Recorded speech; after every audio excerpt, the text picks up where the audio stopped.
Welcome back, everybody, to Hoops HD's continuing preseason Woohoo! coverage for the 23-24 season. This is our Big Ten preview show. I'm your host, Chad Sherwood, joined on my side, up top here by David Dorman and David Griggs. Right down below me, John Titel. Just made it in as we get it going. We weren't sure if he's going to make it or not. Our good friend Brian Black with the fun glasses there. And a And great jersey. Look at the beautiful jersey. Yeah, man, that's Arizona. They're not in the Big Ten for another 2 years. You mean Big 12? Well, no, they're in the Big 12 next year. After that, they're in the Big 10. And we also got John Sleek over here. Brian, how you doing, first of all? You're first joining us on the preseason podcast. I am doing fantastic. You guys doing okay? We're doing awesome. We're going here. We didn't know if you'd be jumping in or not, but now that you're here, this is our Big Ten show. Then we'll get to Arizona. We'll be recording our Pac-12 show a little later tonight as well. Just for reference sake, it is we've got Monday, October Big 23rd. Ten teams. Well, let me go right. All right, Brian's going to Brian's going to change. Well, Brian's getting changed. Let's start getting into some stuff here at the top of the Big Ten. And last year, let me start off with you, Titel. They were a 1 seed. They had a little bit of problem in the NCAA tournament, but how about the Purdue Boilermakers after what happened last year to them? Just a little problem in the tournament, says Little Chad. problem. Fortunately, FDU is not on the opponent's side coming up. They do bring back the big man, Zach Edey, 2023 National Player of the Year, current preseason All-American. That being said, they had him last year and it didn't work. They do have most of their starting five back. The schedule looks brutal. Xavier, Alabama, my Wildcats, and in Maui, they could end up facing Gonzaga, Tennessee, Kansas back to back to back. That being said, they're a legit number one in the nation candidate. And if they can survive that gauntlet, I think they have a good shot at being a 1 seed again next March. And Brian, you're showing off that Purdue team. Do you agree with him? Is this Purdue team that good of a team heading into this year with most of the team back? They are going to be a great regular season team again, like usual. And hell, they may win the conference tournament too. And then in the NCAA tournament, well, some teams just have an identity, don't they? Yeah, that was go ahead, Griggs, on Purdue. Well, yeah, I don't think that's what's indelible about last year, but this is a team that didn't just win the Big Ten. They sort of ran away from it, at least as much as you could. They won it by 3 full games, and this was a really strong conference. They blew through the conference tournament. Can't we just sort of say that was an anomaly? Like, not only was it the second time a 16 beat a 1, so far as I know, it's the first time that a sub 300 team in any metric has beaten a top 5 team from the metric. So it's arguably the biggest upset in college basketball history, not just in terms of its importance, but in terms of how far apart the teams were. I don't think it's fair to look at that and say it's indicative of how good they were at the end of the year or how good they could be this year. This is the best team in the country. I know they're only ranked 3rd, but this is the best team in the country. Yeah, it's Stalika. Last time a 16 seed lost to a 1 seed, that team that lost bounced back the next year and kind of won it all. Is that what this Purdue team could do this year? Well, I think we alluded to it earlier during one of our podcasts last year back in February. There was a unanimous choice at one point for the number 1 seed, and the last time we had something like that occur, it was indeed the Virginia Cavaliers who would end up losing to UMBC last year, but the following year ended up winning the national title. And I would have to think having all 5 starters back should be a good thing. Oh, yeah. I think that's a huge point Stalika makes. The backcourt of Braden Smith and Lawyer are not freshmen anymore. They're sophomores. They're experienced. They've been through this now. I think they'll step up their play immensely, and this Purdue team will be extremely tough to beat. Well, Dorman, let me stick with you because I know you want to talk a little Michigan State, and you want to talk about teams that look pretty good heading into the season. I kind of like Tom Izzo's roster more than I have in preseason, at least in many years now. Totally agree, Chad. Usually I'm always worried for Izzo come November and December because usually they're young, they're inexperienced, but that's absolutely the opposite of what they are this year. The strength they have is in experience, like we just said, but guard play. Their guards are really, really strong. They're going to go with Tyson Walker. He's the fifth-year guy. He played at Northeastern, was very solid for Michigan State last year. A.J. Hogard, a senior, distributes the ball really, really well. Gets everyone involved. Likes to play really tough physical D like Izzo loves. And then Jaden Atkins, who's also a junior. Nice three-point shooter. Again, tough, physical, team player. What I like about this team, Chad, is they're all together. This team is on one page. I don't see a superstar like sometimes in Izzo's past. This team is like kind of really balanced at the guard play. They got some big guys up front. They're going to be tough. They're going to be physical. 6'10", Madi Sissoko. He's going to bring it up front. He's going to be their tough guy. And I think this team is better than Izzo's had in a long, long time. This team can be really good all year long. Yeah, Titel, you agree with him on that? I mean, this team is number 4 in the nation in the preseason polls. Agreed. I don't like betting against Izzo, especially in March, but he also seems to have the roster in October that can get them from point A to point B. Backcourt's great. Freshman class is great. If the freshmen adjust as his freshmen have seemed to do for the past decades and decades and decades, I'm not worried about them one bit. I don't know if they can guard Edey like 1-on-1 or even 5-on-1 if it gets to that, just because I don't think anybody has the size to match him. But if you're telling me that you think Matt Painter can outcoach Tom Izzo, I'd like to get a piece of that action. And like Izzo usually does, he'll play anyone, anywhere. This year's schedule: Duke, Arizona, and Baylor. Wow. If we look at the preseason top 25, Greg, so I'm correct. I think the only team I saw in there besides Purdue and Michigan State was Illinois, and they came in at number 25. Yeah, the 3 starters are back. They won 20 games, made the NCAA tournament. It makes sense that they would be ranked. I think they have an issue at point guard. If they can get that figured out, I think they'll be solid, like certainly in on the first ballot. I don't know if they're going to be top 25 good all year. If history repeats itself, half the teams in the preseason top 25 won't finish in the postseason. It won't finish the season in the top 25. But yeah, I mean, they're good. How can you say they're not? Well, I mean, Titel, the problem last year was hitting the 3 ball. And if they can't do that this year, we look at kind of what they were last year, a 9-10 seed type of team, or are they better than that?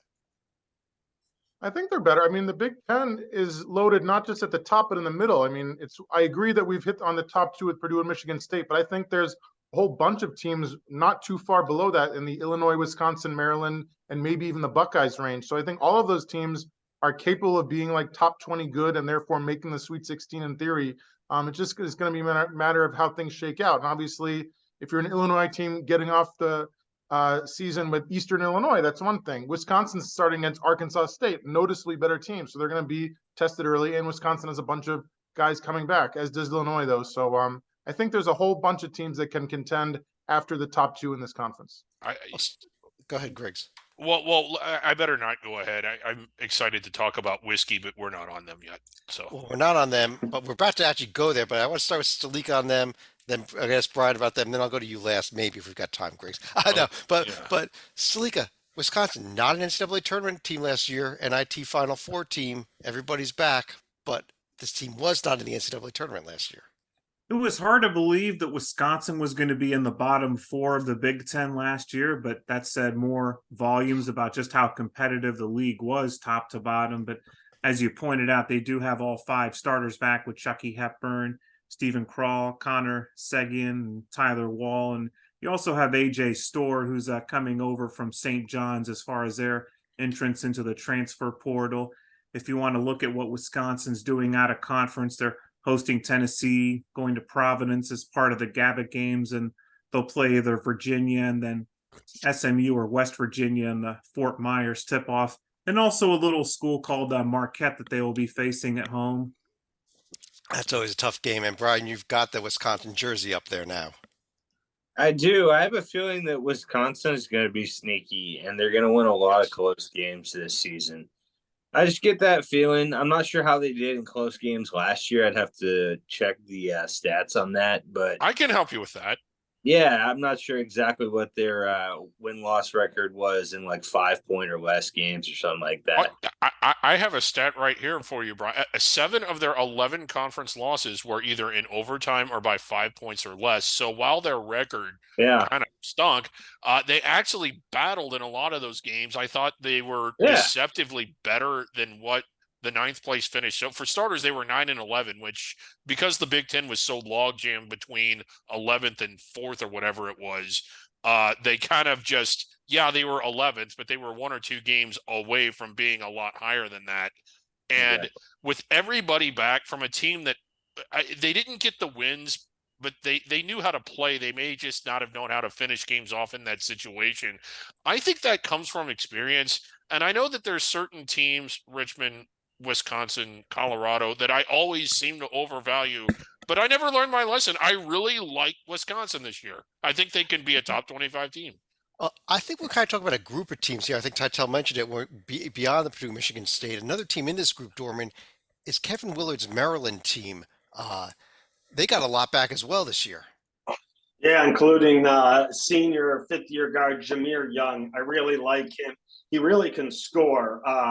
And as I've said before, I like teams where there's one guy and he can go to the basket and either finish or get other guys open. Jameer Young, I think, is that for Maryland.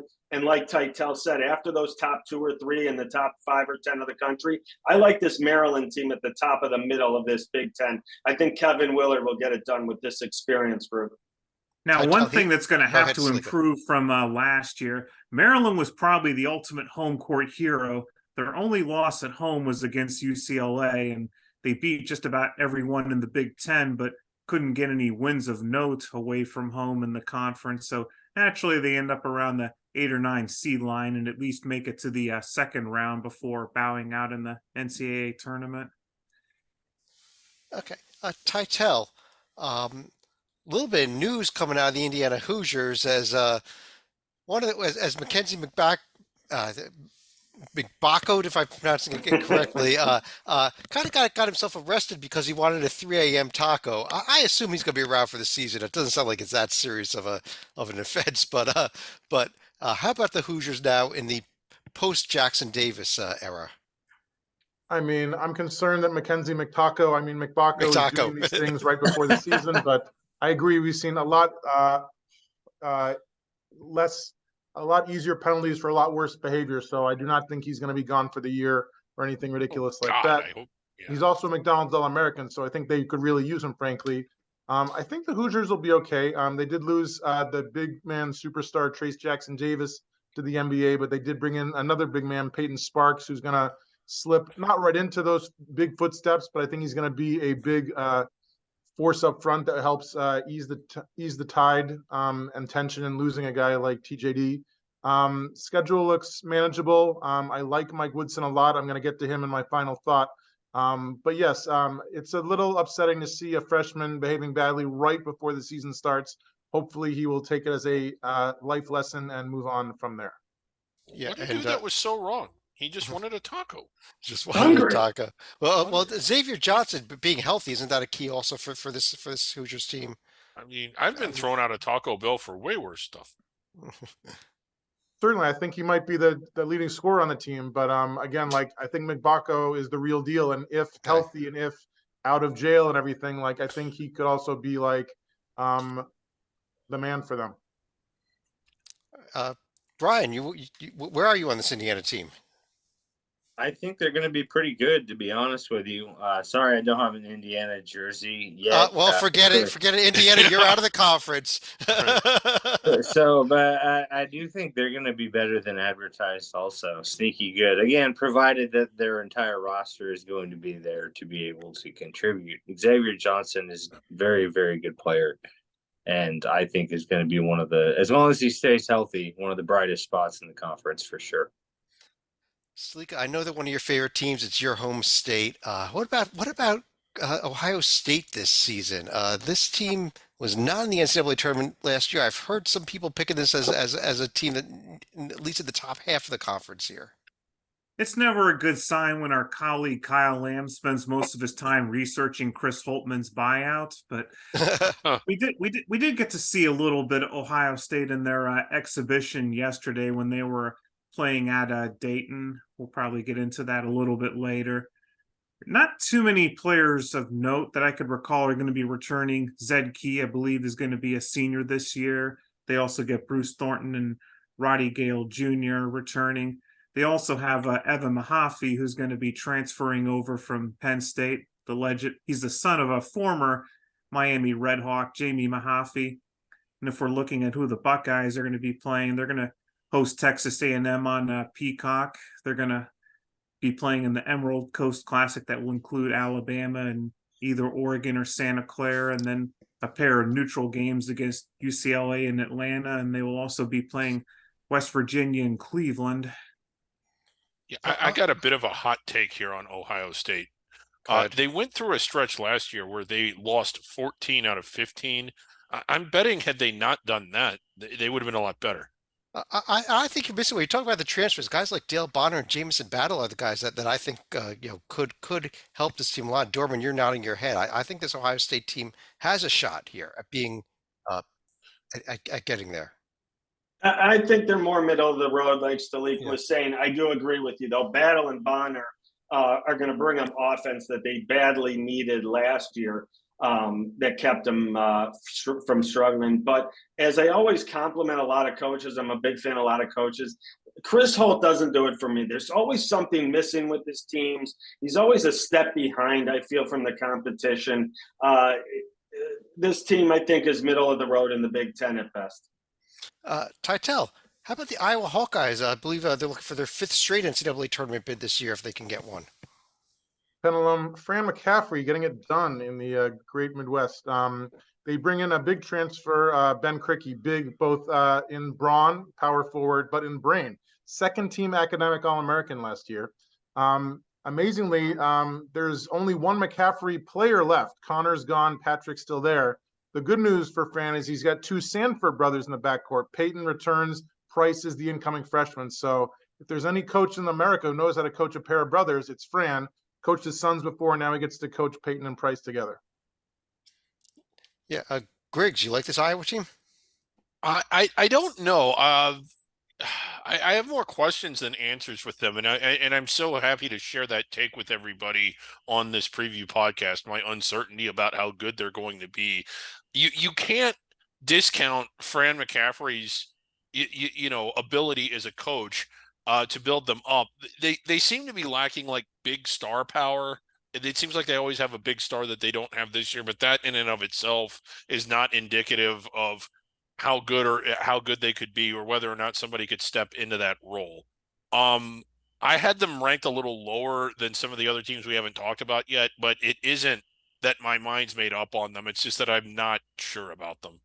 Well, one of the things we haven't talked about yet was in the NCAA tournament last year. Brian, the Northwestern Yes, I love Huskies, Boo Buie and Ryan Longberg. What a great backcourt, but do they have enough pieces to get back in the big dance again? Northwestern Wildcats? Northwestern Wildcats. There they are. All right. So, yeah, I do think they're going to get back. I really do. I'm going to have to take a look at their schedule, but I do think they are going to be able to get back there because, I don't know, it's just a gut feeling, call it a gut feeling, but I really think that they, along with a lot of the teams in this league, are going to have enough to be able to put together resumes that will get them a lot of auto bids. And that's pretty typical for the Big Ten, but I think we're going to see it really shine this year. And I think Northwestern is going to be one of those teams. They're going to be scrappy. They're going to win a lot of close games, and I could see them having some sort of crazy, like, end of game upset shot that ruins a home game for one of the teams that thinks they have it in the bag. Kind of feels like that sort of a team to me. Yeah, well, you mentioned their schedule. Let's go to our schedule expert, Mr. Stalika. Your comments on Northwestern and their schedule. Well, obviously, Boo Buie is going to be the straw that stirs the drink right here. This will be their first attempt at trying to get back-to-back tournament bids right here. Now, if we're looking at who they're going to be playing, they'll be hosting the Flyers at Welsh Ryan Arena. The Philadelphia Flyers, a hockey game? I wish it were the Philadelphia Flyers, but they're also going to be going to Springfield, Massachusetts for the tip-off classic against Rhode Island, as well as either Mississippi State or Washington State. They go to Arizona State, and they also go down the loop to play at DePaul. So there really isn't a challenge at the non-conference schedule, then, is there? I mean, they're playing some power conference teams, but you didn't mention anybody. I mean, Dayton, I think, is the scariest game in that group. Yeah. Well, I would say Mississippi State probably. Yeah. If they get Mississippi State, yeah, you're right. That's not guaranteed. But this won't be a Mississippi State team at full strength either. So Northwestern has a notable transfer. At least he was a standout player at Princeton, and I know that this is Tytel's backyard. It's a team he genuinely hates, so I know he knows about him. Can Ryan Langborg play for them, and can he play in the Big Ten? I want to say no with all my heart, but the fact is this kid scored 26 against a little team called Creighton last year in the Sweet 16. He can play with the big boys. I think he's going to be a big part of this team. Yeah. And you combine him with you combine him with Boo Buie. I love this backcourt for that. I agree. Chris Collins did a nice job in the transfer portal with this Langborg. I agree, Griggs. This is a big pickup for Northwestern. Was he going down he was on fire in the tournament. I don't know about that, but like Tytel said, he was on fire in the tournament. Yeah. Dorman, let me stick with you to talk about my school. The Rutgers Scarlet Knights, and I'll start with your comments on them first, then I'll throw my own in here. This team barely missed the NCAA tournament. It was a heartbreaker for me last year.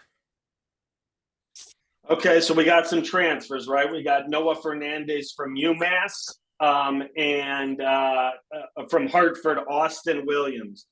They're going to have to play, and they're going to have to play a nice size, decent role. I'm concerned about a go-to scorer here. They have some nice shooters. They have some nice players. They have some good pieces. I love your coach. I feel like we're going to be right on the bubble all season long. But I do like a lot of your parts. Well, I'll tell you what. First, you got the big guy. You got Cliff Omori there, and the defense under Peichel is always going to be really good. With guys like Mag and Hyatt, they were back as well. I think.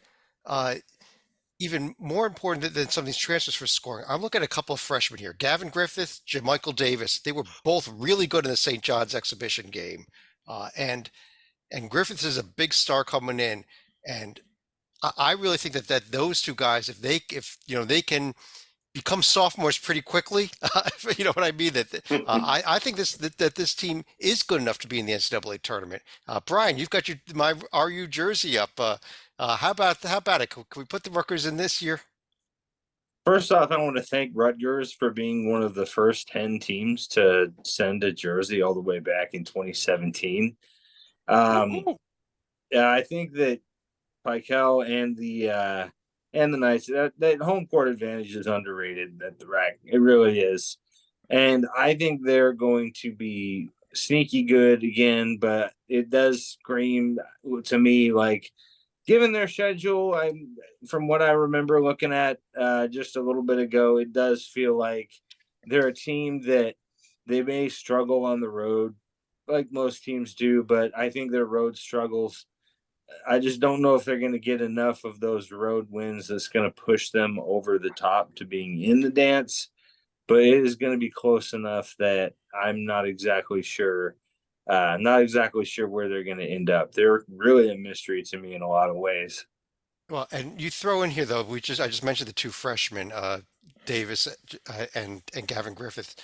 Rutgers is already looking like we may have the #1 recruiting class of the nation next year. Yeah. As Ace Bailey is already sent in, and we're one of the front runners for Dylan, for what's his name, Harper was it? They could have two of the top 3 or 4 recruits of the entire nation coming in next year. Combined with a guy like Griffiths this year, Steve Peichel has taken Rutgers recruiting to a whole new level with this season and next season. So I think the future is really bright here.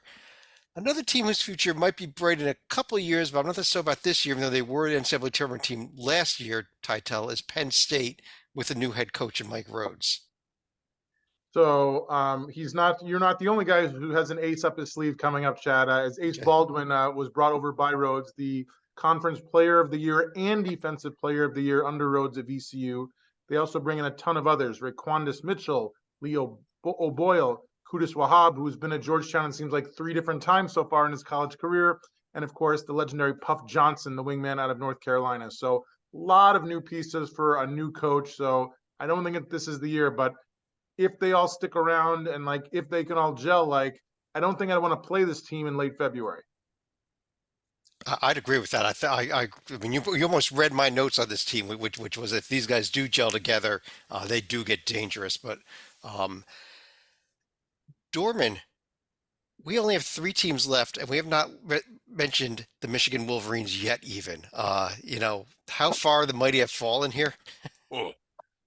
Yeah, incredible. Because 3 years ago, I thought Juwan Howard was just on fire, and I thought this team was destined to be a top 10 preseason team for years to come. And I just thought he had everything rolling.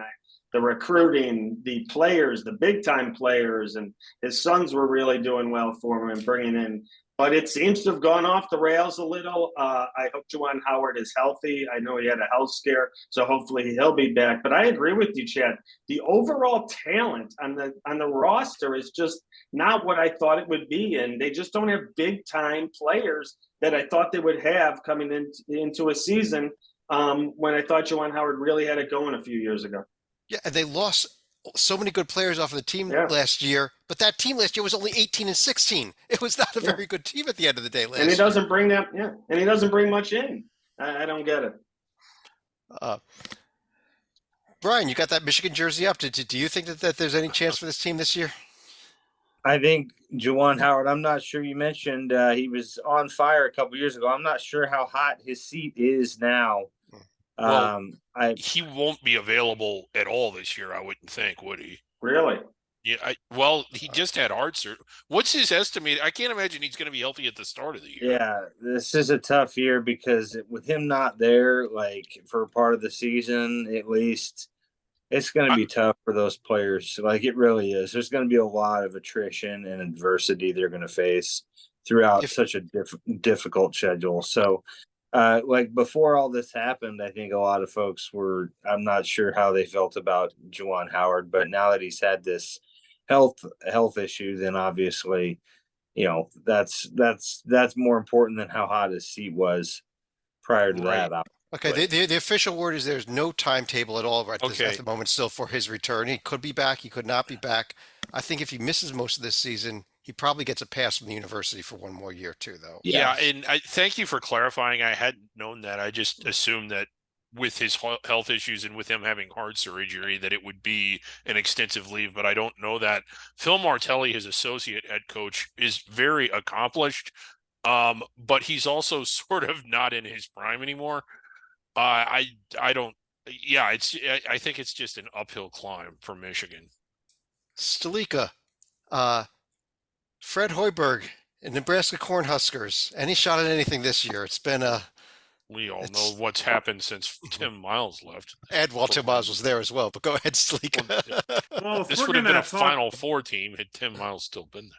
Well, if we're going to talk about one player that was kind of flying under the radar, scoring 20 points one day, 30 points another day, it was Casey Tominaga, who happened to be a bit of a godsend for the Huskers. Now, they did have a couple of notable wins in the Big Ten play last year. Also, keep an eye on Rink Mast, who's going to be a graduate transfer coming in from Bradley. Probably not going to be enough to get him up into the middle third of the Big Ten this year, but it's not going to be easy getting wins in Lincoln this year. And I don't just mean for Nebraska either. Cha-ching. Titel, last team we haven't discussed is Minnesota. Talk about hot seats. Is Ben Johnson on one yet here?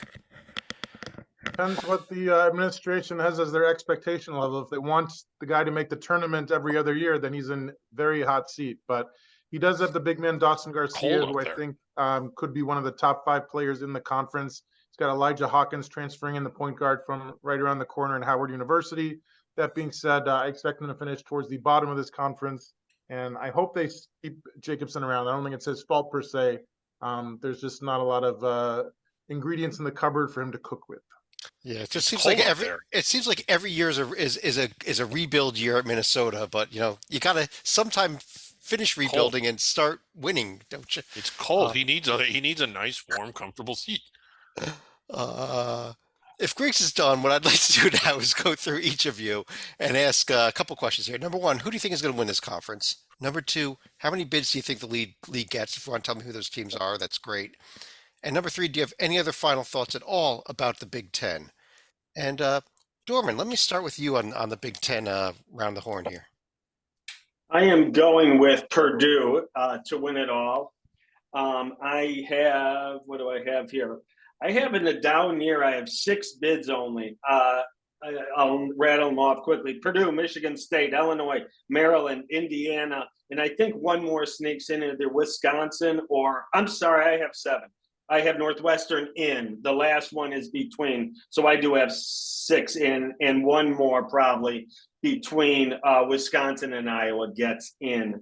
But I think overall, my comment on the Big Ten, it isn't as talented as it has been and deep as it has been the last 2 or 3 years. We've been talking a lot of bids the last few years for the Big Ten. And while I do think they're real strong at the top, I think Purdue and Michigan State are both national title contenders. I don't think the middle and the bottom are as deep as they have been, especially talent-wise this year. All right, Stalika, do you agree with him? And what are your thoughts? First of all, I think we're going to be looking at 7 bids out of the Big Ten this year. I'm probably going to say Michigan State and Purdue for sure.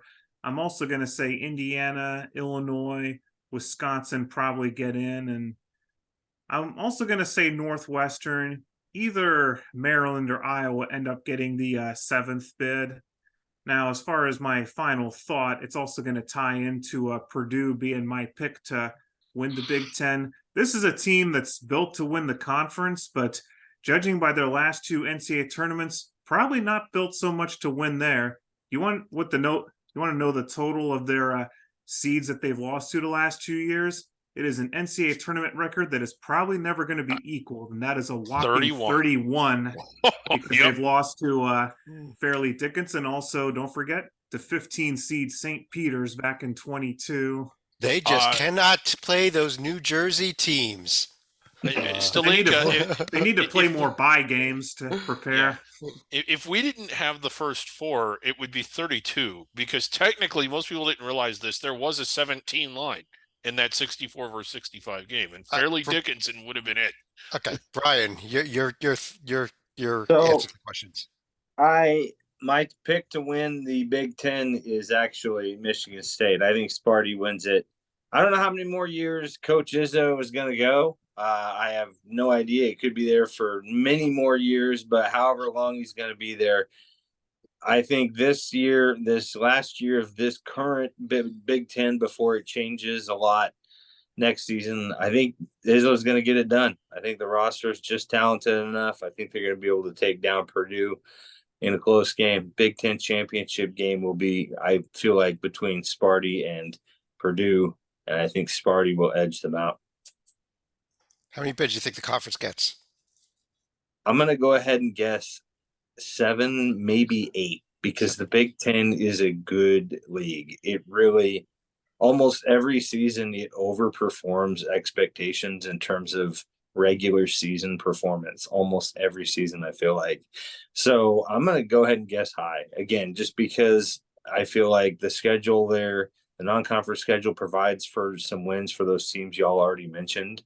But then maybe one other random little team sneaks in there. Like maybe somebody really overperforms. You know what? I'd love to see it. I don't think it'll happen, but I'd love to see Nebraska ball finally get in there to rectify that 0-6 mark all time. They had their chance. I don't know if any team will ever equal that feat. 0-6 in the tournament for this long. Yikes. For power conference teams, that is brutal. Yeah. But Michigan State is my pick to win it in the Big Ten this season. I personally, I agree with you. I don't agree with you on who wins it. I am taking Purdue to win this conference, and I think that they make up for all those last couple of awful years, Stalika. I think this is a Final Four team. Also, this Purdue team Yeah, I do could too. even be cutting down the nets. I'm going with Brian here. I'm going to go with 8 bids out of this league. We may see 2 teams in the first 4, but I'm going with 8 bids. I like Purdue, Michigan State, Maryland, Wisconsin, Illinois, Indiana, Northwestern. Those 7 all in. The 8th, I'm looking at the Ohio State, Iowa, Rutgers group. I don't overlook my Scarlet Knights. If I had to pick one of those 3, I'd probably uh, lean Ohio State right now, actually, but I'm just not certain. Now, Titel. there's Oh, sorry, Salika, go ahead, real quick. I was going to say there was one follow-up question I forgot to ask earlier. What's the health status as far as Mawan Mag? Because when he went down, that was about the time that Rutgers began their downfall and never really recovered. I haven't heard that he's any. As far as I know, he's good to go, but I will double check on that as we go to Titel. Even though Sparty is good enough to win it, I just think Purdue is pissed, frankly, and embarrassed, and people are going to remind them about this all season long, every road trip, and they got a chip on their shoulder, and they are going to focus on it and make other teams pay the price. 7.5, I'm setting the over-under. I'm taking 7. Purdue, Sparty, Illinois, Wisconsin, Maryland, I think are all in easily. I believe in the Buckeyes. They were bad last year, but I got to interview Terrence Dials a couple weeks ago. Super nice guy, and I think they got their act together this year. I don't believe in a team whose coach has heart surgery a month before the season. I don't know about Northwestern. I hear what you're saying about the backcourt, but I'm just not there. So I think maybe Iowa, even though they lost one of the McCaffreys.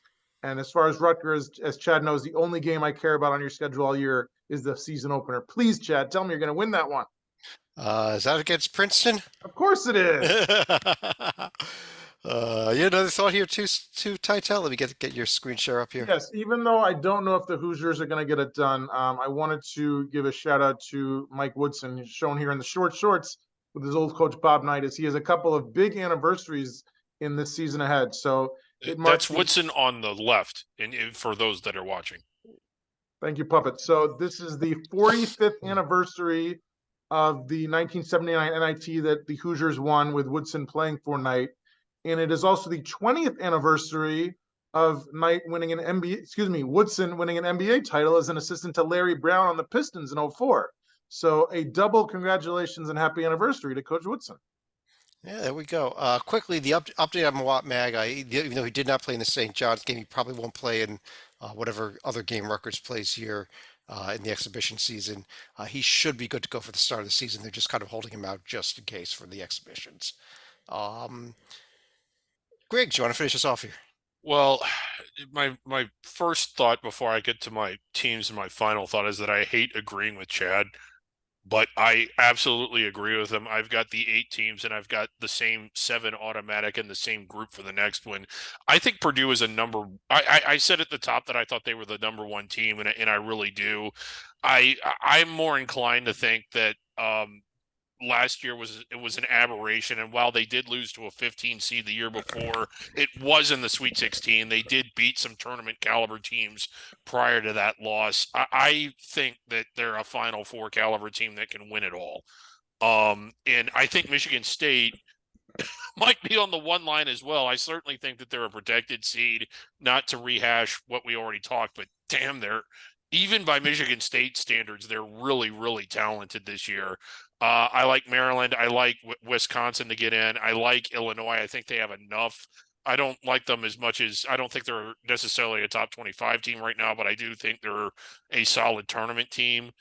And and I really like Northwestern. Also think that they can end up being a tournament team. And I think one other team from that group of Indiana, Ohio State, Rutgers, Iowa gets in. All right. And my final thought is that, I'm just amazed at how brilliant my analysis has been tonight. A+. Yes. On that note, that is the end of our Big Ten preview show. If you're looking for any other conferences, check up there in the season previews tab. All the podcasts we've recorded already are up there. As we record more, they're going to go up there. There's also media day recaps. There's interviews like crazy that Titel has been posting. I don't know. There's the exhibition game tab. There's lots of stuff up Yeah. there. Lots of But stuff up there. Man, look at it all. on behalf of David Dorman, David Griggs, John Titel, John Salika, and Brian Black, also make sure you follow him at what's your current Twitter, X handle there, Brian? Oh, yeah, the CBB jerseys, the number 4, and then Hope. So CBB jerseys for Hope. And if you're from any school that has not yet gotten Brian a jersey, get him one and get him one right now. Yeah, we're at like only well, 87, 80 some odd left to go. So yeah. Otherwise, we will not be discussing your team all season. That's the new rule. Right. I do want to thank everyone for joining us. We'll be back again with the Pac-12 preview. As you're watching this, probably tomorrow, but very, very soon. Night. Yeah.